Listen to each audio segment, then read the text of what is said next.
My name is David Lynx. I am director of the Larson Gallery.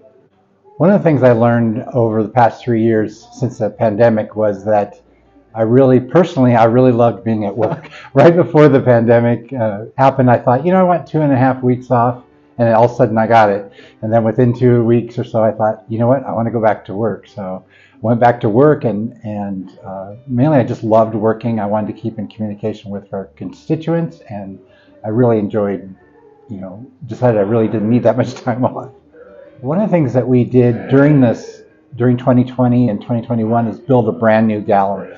It was wonderful completing a new gallery, even though we had all these obstacles, and really keeping in communication with our members. One of the surprising effects that COVID has was, everyone pretty much stayed at home. And so I think both the gallery and all the other arts venues are having trouble getting people back in the seats. So that was real surprising that once it was over, how do you get them to come back? I think I'm probably the same way. I mean, I start to think maybe I'd just rather stay in this weekend instead of go out.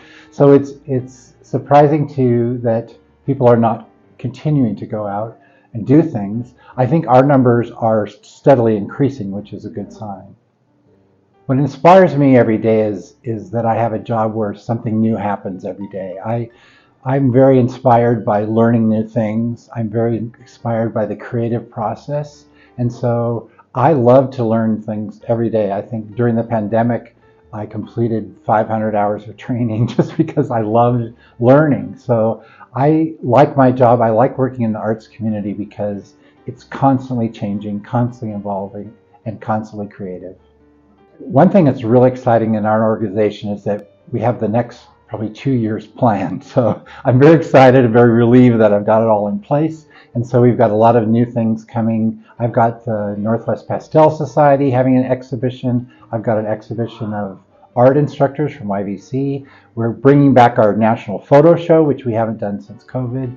We have a lot of new exhibits coming. I have one really good exhibit called Marvelocity, which is Marvel comic fine art, which will be really a lot of fun. It's a traveling exhibit, and so it's fun to bring things that are from out of town and expose people here to a new thing, new art.